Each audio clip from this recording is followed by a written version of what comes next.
We are, folks, raring and ready to go behind the golden EIB microphone. Rush Limbaugh, the EIB network. Happy to have you here. Our phone number, if you want to be on the program, is 800-282-2882. The email address, lrushbo@eibnet.us. Okay, some things have become abundantly clear in the last 24, 36 hours. And let me just tell you what I firmly believe is going on. And that means it is what's going on. In the first place, folks, never forget this. This is what disrupting the status quo in Washington looks like. And it's going to look like this every day that Trump is in office attempting to disrupt. This is what pushing back against the swamp looks like. Donald Trump was elected to do just this. The people that elected Donald Trump sent him there to turn upside down the way Washington has been working for all of these recent years, and some might even say decades. He was not sent there to get along with people that don't like him. He was not sent there to try to make them like him. That's a fool's errand. It's never going to happen. So the Democrats now have launched every weapon in their arsenal at Trump, and they've bombed out, and they've now circled back to weapon number one, which is racism. And this proves to me the vacancy of their actions and their efforts. I do not believe, I'm just going to tell you this off the from the get-go here. I do not believe, whether we're talking immigration, be it total amnesty, comprehensive, or Dreamers, or DACA, or the wall, or anything, I do not believe Democrats want a deal. The only deal they will accept is a deal that has Trump totally capitulating, and that isn't going to happen. And that's what the charge of racism is all about. Chuck Schumer was on CBS late last night, a so-called comedy show. And he said the only way Trump can really recover from this is to go ahead and give the Democrats what they want on immigration to prove that he's not a racist. There are now three people who were in that room at the latest White House meeting where Dick Durbin says that Trump used that offensive term that has now been used over 200 times on CNN by the actors. I mean, you talk about self-destruction and self-immolation. CNN, if you want to know how to destroy yourself, if you want to know how to set yourself on fire and fan the flames, just watch CNN. We now have three people, and there are probably more, who are saying they never heard the word being used. They never heard Trump say it. Naturally, the media is accusing them of lying about it. The man who accuses Trump of saying it has a history of making things up that he supposedly heard in the Oval Office that were never said. One of those examples when Barack Hussein was in the White House. Dick Durbin actually claimed that a Republican in a meeting with Obama told Obama, "I can't stand to even look you in the face." It was never said. Durbin just made it up. And Durbin probably is making this up. But even if he isn't, I don't have a problem with it. And I can't find anybody who voted for Trump that has a problem with it. Because this is what disrupting the Washington establishment looks like. I have friends who wish it weren't this way.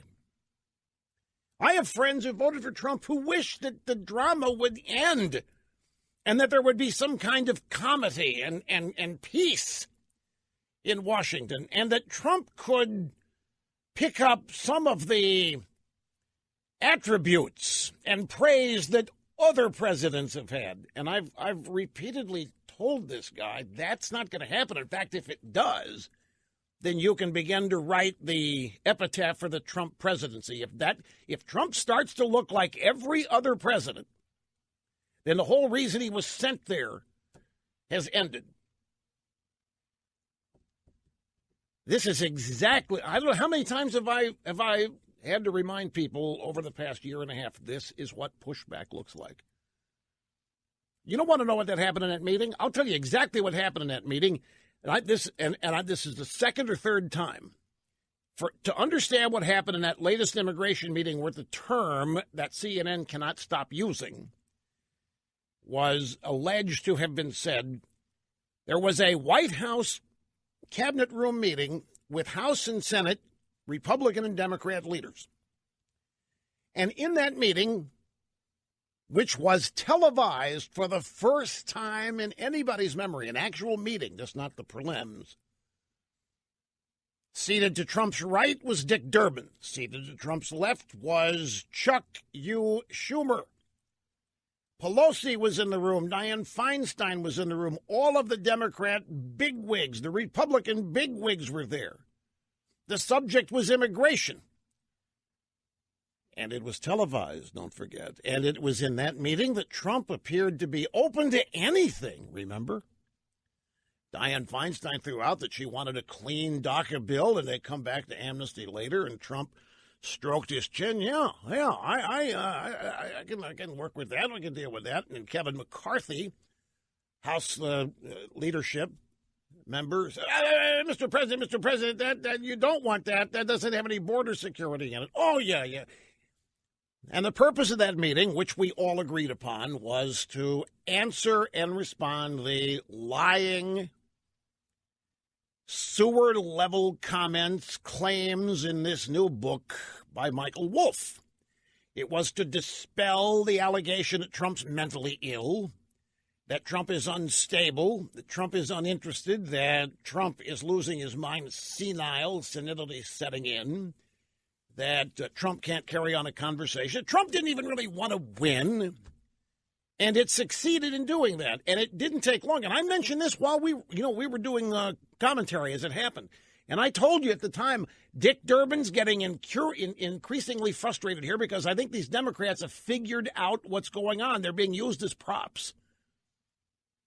And I have no doubt that that's what they were in there for, to be used as props. That's why I told you at the end of the meeting, don't panic. This was not about immigration. Trump didn't give away the story. He's not going to give away the story. That was not the intention. He's trying to make them think that he might. I said the whole meeting has nothing to do with immigration. You can see Durbin's face during the meeting get a little bit more frustrated as he realized, I think, how they were being used. I called it out at the time. So the Democrats leave that meeting, and they are furious. Some of them, however, think, you know what? We're making progress. We may be softening this guy up. So then a meeting was scheduled in the Oval Office, and it was a meeting to present a deal to Trump. And the two people presenting the deal were none other than Lindsey Graham and Dick Durbin. And I think Senator Graham misread that meeting in the White House that was televised. Senator Graham is also desperate to get an amnesty deal. He and his buddy John McCain, as you know, have been leaders on the Republican side trying to get an amnesty deal. They've been working with Democrats since the Bush administration, George W. Bush, to get a deal. And I think, I'm guessing, but I think Senator Graham actually thought that televised meeting was a watershed moment. And so he and Durbin got together and they presented Trump with a deal that did not contain one thing Trump wants. It was nothing more than a Democrat Party wish list that had the added insult of being co-presented by a Republican senator. And I don't think they want a deal. This reminds me of when Bill Clinton gave Yasser Arafat everything he was demanded when he was head of the PLO terrorist organization. And it was one of the endless negotiations over, quote-unquote, Middle East peace. And Clinton wanting desperately, like Jimmy Carter before him, to be the president to finally, after 4,000 years, secure peace in the Middle East. Clinton finally, at Camp David, offered Arafat everything he had demanded. And Arafat walked. because Arafat didn't want a deal. They didn't want a deal because they don't want to stop complaining. They don't want to end the grievance. The grievance is the reason for existing. The grievance is the reason for fundraising. The grievance is the reason to continue to lead the PLO. Why come to a deal? Why make an agreement? That's the last thing Yasser Arafat wanted, and I'm telling you it's the last thing Chuck Schumer wants, and it's the last thing Durbin wants. You think they want a deal where Trump gets any of what he wants? The only thing the Democrats are focused on is winning the House this year, and that's their sole objective. And I've got a great story in the stack when we get to it about their attempt, their so-called agenda, and how they think they're going to pull this off, which we've also previously discussed. But the last thing these people want is a deal. So they present this thing to Trump, which is an abomination. It's a literal abomination. It doesn't have anything in it that Trump campaigned on, that Trump agreed to or hinted at in the open meeting. And Durbin and his deal focused on a continuation of illegal immigration designed to provide a current underclass permanent for the Democrat Party. Trump blew up. As he should have blown up. The deal was an insult. Now, I'm speculating on Senator Graham's role. I know he desperately wants comprehensive immigration reform. Not even going to get into why, but I just know he wants it, and he wants it desperately. And I'm guessing that he might have mistaken the Trump intentions and mood following the televised immigration meeting. And they thought maybe it's time to go for it. Maybe we're getting there. Maybe Trump's at a point now where he realizes what he has to do, and Trump just blew him out of the water. So Durbin makes up this comment that Trump supposedly said. Again, increasing number of people claim they didn't hear it. They're now being called liars as well, even though Durbin's the guy with experience and a history of making things up, saying that certain things were said in the Oval Office that weren't. And this is where we are, with Trump now being a racist. And now Trump has to do something to prove he isn't. This is the playbook the Democrats have been using against Republicans for as long as you and I have been following politics. The racism card is something that's at the top of their playbook ammo list, and they've used it numerous times. They've cycled through every weapon they've got. They've gone through cheating with Russia, collusion with Russia, obstructing justice. All of these other things, incompetence, insanity, unfitness, senility, all these other, each McDonald's on the bed while watching Ainsley Earhart and Fox and Friends, all that stuff, nothing's worked. Now they're back to the top of the list, racist. And claiming that Trump has to prove he's not. And the best way to prove he's not is to go ahead and let Durbin and Graham have this deal and continue to keep our borders open so people from these countries that were being discussed can continue to come into the United States.